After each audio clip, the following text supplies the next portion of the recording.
So everyone, and welcome to the Hat in Time user created maps of April.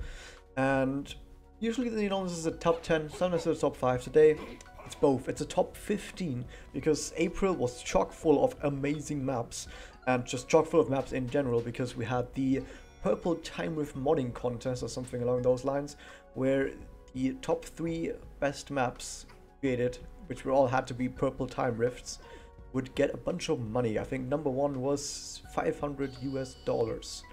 I don't think they have announced the winners yet, but we're gonna see today. There are some amazing maps that entered this contest, and so most of the maps that you're gonna see on this list are all gonna be from that contest. So most of these maps are gonna be Purple Time Rifts. And also something to mention is most of these maps are really good. So all the way from number 3 to number 15, all the maps in that area from number 3 and 15 are all so good compared to each other that you could argue that, oh, maybe you could swap number 15 for number 3, who knows? Okay, maybe not number 15, number 14, number 13 for number 3.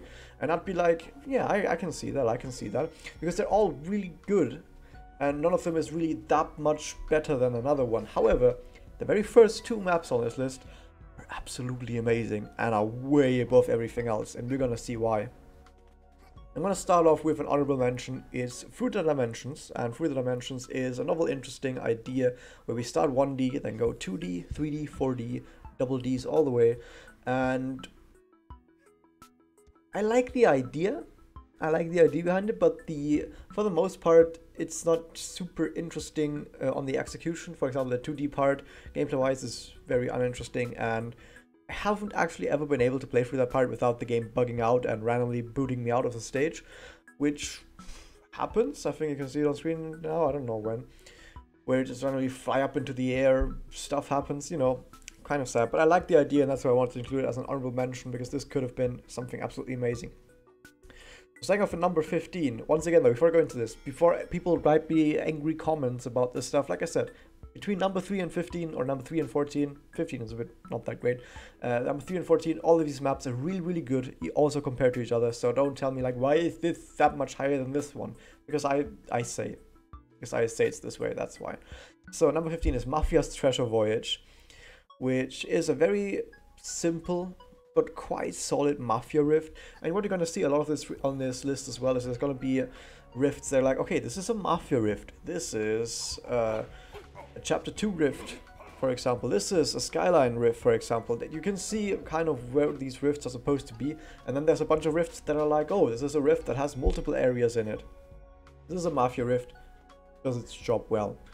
Next up, on number 14, we have the Mountain Rift, which is a mountain rift. Wow, it's a Skyline rift, of course. And this is a rift that I like the idea of putting more Skyline Mountain stuff in there. We don't have enough Skyline Mountain stuff. You can have enough stuff for that, man.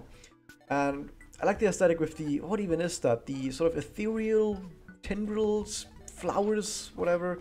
In general, in this contest, something that you're gonna have to keep in mind is, because everyone has all the different assets available that are in the game, you can't just take an asset and then be like, okay, Mafia boat, for example, fine, use that, whatever.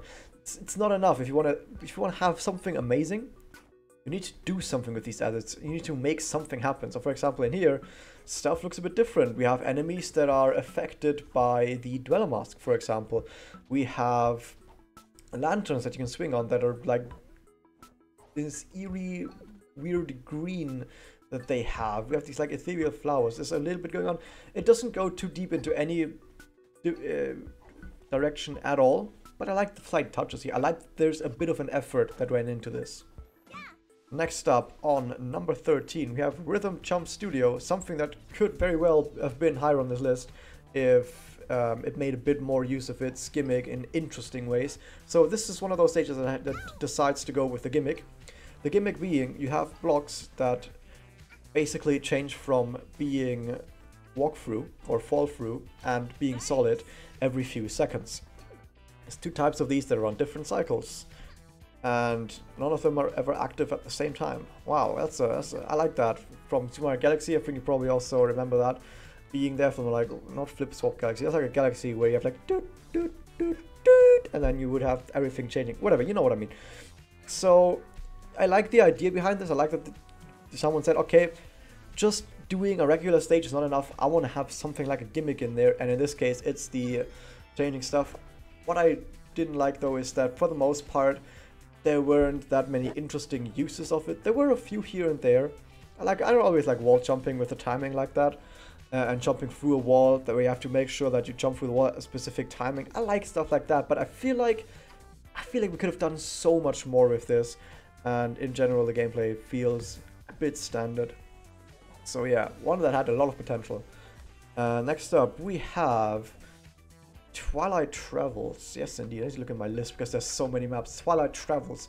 This is a map that makes a lot of use of the Dweller Mask and also makes use of the red... I don't even know what it is. The red zone, where in the red zone all Dweller Mask material is erased. I like that stuff. I like that stuff. And you can do some really crazy stuff with that stuff. I like in general that he tried to make it a bit more puzzly in some areas. I always like a few puzzles. That said, it's not a full-on puzzle map. It's just a handful of puzzles here and there where you need to like take a look at what you have in front of you and then decide what you want to do with it. I like that. I like it. I like more methodical gameplay as well. Wow, talking so much and not as much breathing. I also like the aesthetics that it's like, okay, it's like the Mountain Rift stuff, but we also have this aesthetic that we know from the Twilight Bell. But it looks really good. Oh, I like this aesthetic. Oh, I love this aesthetic. Next up, we also have Sky Temple Origins, a map that looks very different from all the other maps because it uses like custom textures, I think. And also the way the stages are built in general look very different from other stages. So in this, the reason why I really wanted to have this stage on the top 15 is because this is a stage that shows you really nicely what it means to select the correct size for your level and for everything in your level. This is a level that did not need to have big areas, did not need to have big open areas where you have to walk across big empty spaces for a long time or jump across really long gaps platform to platform. No, this was a stage that realized, hey, if I have some interesting challenges, I can condense them into just a small section of a stage and then have another small section of a stage that has another challenge in it, and then you combine them together and then you just have a bunch of sections that all together aren't very big. The individual sections aren't very big, each stage is quite small, but it all does exactly what it needs to do. There's not too little of anything here. There's also not too much of anything here. This thing understood, the creator for this map understood what size needs to be like for a stage. That said, of course, I'm not saying that, oh, every stage should be like this, but he understood that it doesn't have to be really big, because one thing that I always see is map creators make maps too big. I don't really see map creators making maps too small. I don't really ever see that, but I do often see people making it too big. Okay, next up we have Spaceship Slip on number 10. A map that, it does have a few rough edges here and there, like for example, right at the start, you can fall through the ground, like right through the ground, and then the game thinks you're drowning, so when the game sets you back on the ground, you start drowning even though you're just standing there. Weird. Apart from that, I like the idea of creating a rift within or out of Hatkid's spaceship. I really like that. You don't really see that much. Creating a rift out of the spaceship itself. Like maybe you see a bunch of maps where you have like one or two assets from it where you like start in the spaceship or end in the spaceship. That happens a lot, but not one that actually consists of really the spaceship itself and making a rift out of that. So I really do like the idea, I do like the execution of having like random stuff flying around space where you have to jump between that and taking you through the spaceship, but also around the spaceship a lot, and making you see the outside of the spaceship a lot. Really like that as well.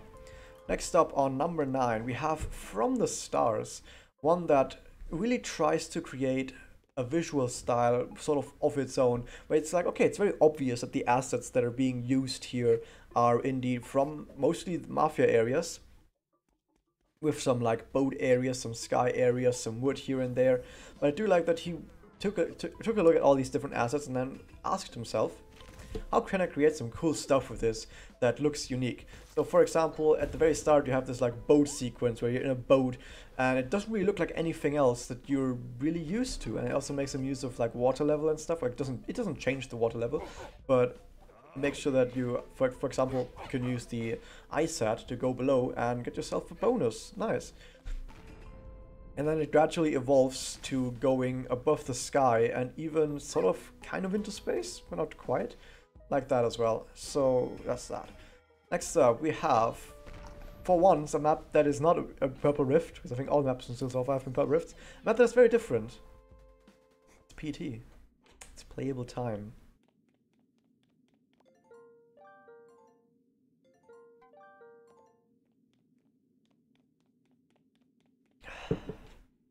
Actually not that scary. It's actually not as scary as PT, which is why it's that high on the list. But I like the idea. I like the idea behind it. I like the way it was executed.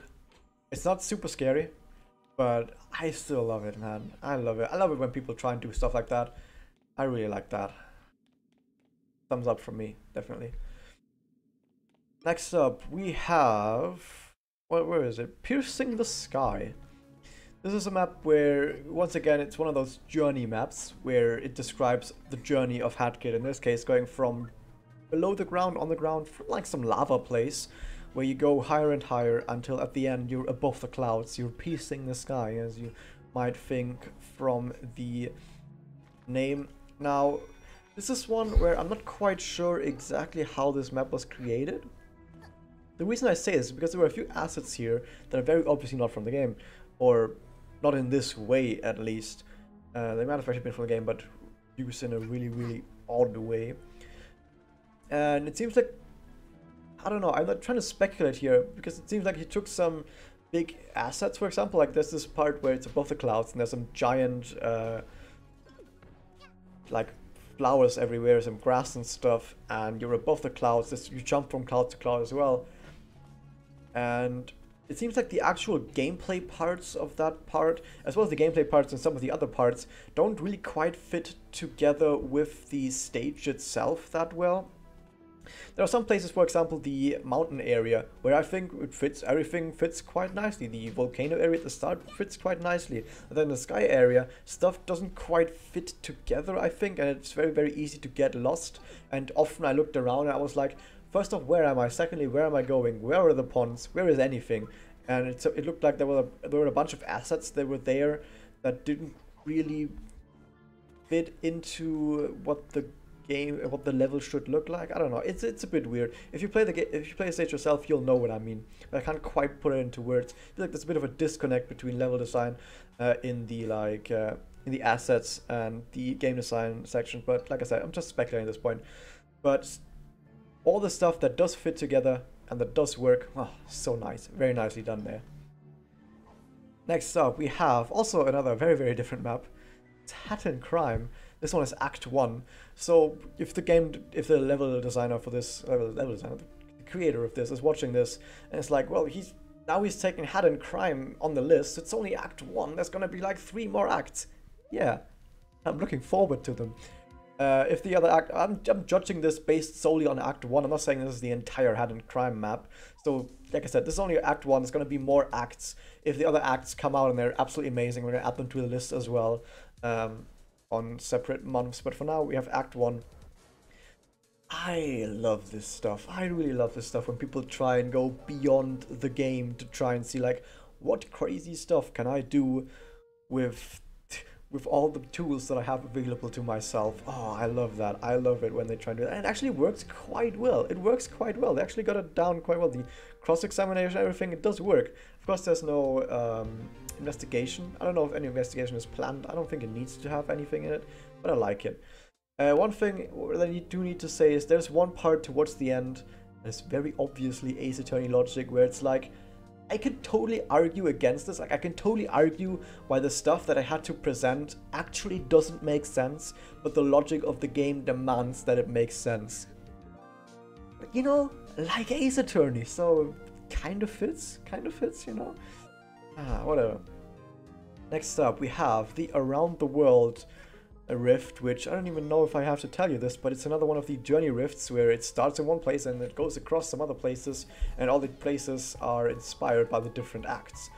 The reason why this one map is up here, if you just looked at the very first part of this, the Mafia section, you'd be like, oh, I don't know, it looks kind of standard.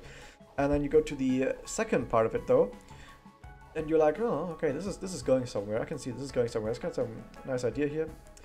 And then it continues from there and just keeps improving on itself. Every section that you go to is way better than the last one, which is weird because it makes me just think, well, it seems like the level designer, why do I keep saying stuff like that? The level designer got better at designing levels and he got more confident in designing levels as he went on, which to me also means that at the end of this, he seems like a way better creator than he was at the start of this. So at the end of this, why didn't he just go back and recreate like the first one or two levels and make them way better with like all the stuff that he learned from like the third or fourth section? So that's at least my 2 cents. It does really look that way. But the third and fourth section, really like those. Really like those. I also like how he incorporated a lot of the different assets and ideas on theming and atmosphere into all the different parts. Nice, like that. Next up, we have, it just keeps going, Dweller Sky Madness, a map that is quite long, but I only got like 1 or 2 minutes of gameplay that I've got for this. Because this is one of those maps that it does start fairly simple with a nice idea. Okay, you got clouds. If you jump on the clouds, it shoots you upwards if you don't press anything. Nice. You've got areas where platforms come in from one side, they like appear and then they disappear again on the other side. Like that as well. You've got Dweller Mask stuff as you would expect, and then you get the boos, and the boos, they just detect you. They just detect you if they see you, and then at some other place they also can hit buttons, stuff like that. But it's some fairly simple stuff. It's nothing too out of this world, apart from the boos maybe because they're not actually from this world. And the reason why this one is so high though is, for one, interesting ideas of newly introduced gimmicks, and secondly, it has a finale, and that finale, I like it. I like that finale. This is up here. Oh, man. Actually thinking about this, maybe this one should have been number 3, and it doesn't matter. Like I said at the start of this, a lot of these maps are very similar to each other in terms of quality, so you can shop these around. So maybe this one should have been number 3. Whatever. I put number 3.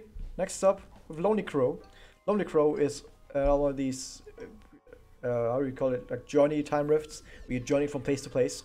This one has a bit of a story where you have a crow who's lonely and he's searching for a place to be, and where you can find some other people or just a place where he's happy. Oh, and this is another one of those ones that start out quite simple, got some cool ideas here and there, got some interesting gameplay loop stuff happening around the place, but then as you get later into the stage, he adds more and more cool stuff where he makes sure that each of the individual areas of the rift that you go to all feel different and play a little bit different. Now, it's not a complete overhaul of the complete formula of how you go through the stage, but it does have its own spin to it every now and then in all these different stages, and I do appreciate that.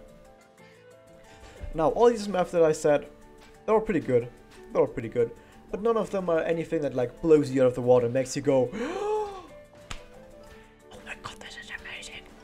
But we're gonna have 2 maps that do exactly that. That make you go, oh my god, this is amazing. So these 2 maps are all absolutely amazing.